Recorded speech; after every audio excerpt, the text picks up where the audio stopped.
കുവൈറ്റിലെ തീപിടുത്തത്തിൽ മരിച്ച വയക്കര സ്വദേശി നിതിൻ സംസ്കാരം വൈകുന്നേരമാണ് നടക്കുക.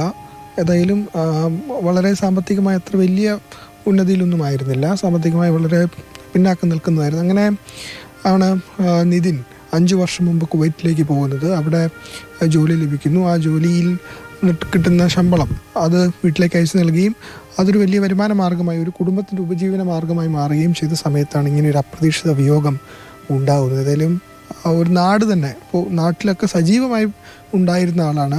1.5 വർഷം മുമ്പാണ് നാട്ടിൽ വന്നത്. ഏതായാലും സുഹൃത്തുക്കളും ബന്ധുക്കളൊക്കെ ഉണ്ട്. ചേട്ടാ, ഇപ്പോൾ സംസ്കാരമൊക്കെ എപ്പോഴാണ് നമ്മൾ തീരുമാനിച്ചത്? ഏകദേശം ഒരു 4 മണി 5 മണിയോടുകൂടെ നമ്മളെ പൊതു ദർശനത്തിൻ്റെ വയക്കര ടൗണിൽ വെക്കുന്നുണ്ട്. അപ്പോൾ ഏകദേശം ആ ഒരു ടൈം ഒരു 4-5 ഉള്ളിൽ ഇവിടെ എത്തുന്നതാണ് ഇപ്പം എല്ലാ റിപ്പോർട്ട് കിട്ടിയത്. അതിനുശേഷം നേരെ വീട്ടിലൊന്ന് ജസ്റ്റ് കയറ്റും. അതിനുശേഷം അവൻ്റെ ഒരു ജീവിത അഭിലാഷമായ ഒരു വീട് വെക്കണം എന്നില്ല ഒരു പ്രതീക്ഷയോടെയാണ് അവൻ കുവൈത്തിലേക്ക് യാത്രയായത്. അപ്പോൾ ഒരു 3.5 വർഷം കഴിഞ്ഞിട്ടാണ് ആദ്യം ഫസ്റ്റ് അവൻ പോയിട്ട് ഒരു 3.5 വർഷം കഴിഞ്ഞതിന് ശേഷമാണ് അവൻ നാട്ടിലേക്ക് തിരിച്ചു വരുന്ന ലീവ്. അപ്പോൾ ആ തിരിച്ചു വന്ന ആ ഒരു കാലയളവിലാണ് അവനൊരു 10 സെൻറ്റ് സ്ഥലവും അതിനോട് ഒരു തറയും ഒരു കുഴലൊക്കെ അടിച്ച് അതിന് ബാക്കി അതിന് മുകളിലോട്ട് കെട്ടാനൊരു സാമ്പത്തിക ബുദ്ധിമുട്ട് കാരണം അടുത്ത ലീവ് 2 വർഷം കൂടെ കഴിഞ്ഞിട്ട് കുറച്ചുകൂടെ പൈസ സമ്പാദിച്ചിട്ട് ബാക്കി വീട് വെക്കാൻ നല്ലൊരു ഉദ്ദേശത്തോടെയാണ് രണ്ടാമത് അവൻ യാത്രയായത് ഇവിടുന്ന്. അപ്പോൾ അതിന് വേണ്ട കുറച്ച് കല്ലുകളും കുറച്ച് പൈസ കിട്ടുമ്പോൾ കല്ലുകളൊക്കെ ഇവിടെ ഇറക്കിയിട്ടുണ്ട് വീട് ചുമര് കെട്ടാനൊക്കെ ഉള്ളത്. അത് അവൻ്റെ ഏറ്റവും വലിയൊരു ആഗ്രഹമായിരുന്നു ഒരു ഭവനം നിർമ്മാണം. പക്ഷേ എങ്കിൽ ഈ കാലം അവന് നൽകിയില്ല. അതിൽ നമ്മളെ നാട്ടുകാരും ബന്ധുക്കളും എല്ലാം വളരെ ദുഃഖത്തിലാണ്. ഇപ്പോൾ വീട്ടിലാരൊക്കെയാണുള്ളത്? വീട്ടിൽ അവൻ്റെ അമ്മ ഏകദേശം ഒരു 10-14 വർഷം മുമ്പ് മരണപ്പെട്ടിട്ടുണ്ടായിരുന്നു അവൻ്റെ അമ്മ.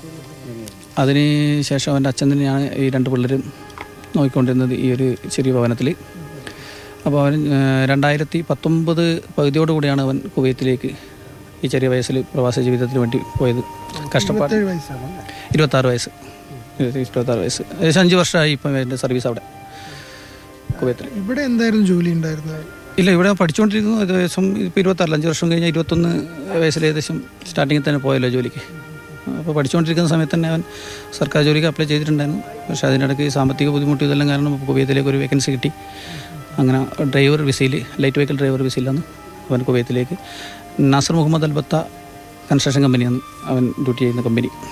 കുവൈത്തിൽ മങ്കാഫിലായിരുന്നു ഈ ഒരു ബ്ലാസ്റ്റ് നടന്നത്. മങ്കാഫിൽ തീർച്ചയായിട്ടും വളരെ ദുഃഖത്തിലാഴ്ത്തുന്ന ഒന്ന് തന്നെയാണ്. കാരണം ഈ വീട്ടിലാണ് ഇത്രയും കാലം കഴിഞ്ഞിരുന്നത്. അപ്പോൾ ഈ വീടിൻ്റെ ഒരു ശോചനീയാവസ്ഥ നമുക്ക് കണ്ടാൽ മനസ്സിലാകും. സഹോദരനും അച്ഛനുമൊപ്പം നിതിൻ ഇവിടെ കഴിഞ്ഞിരുന്നു. ഒരു സ്വപ്നമായിരുന്നു വീടെന്നത്.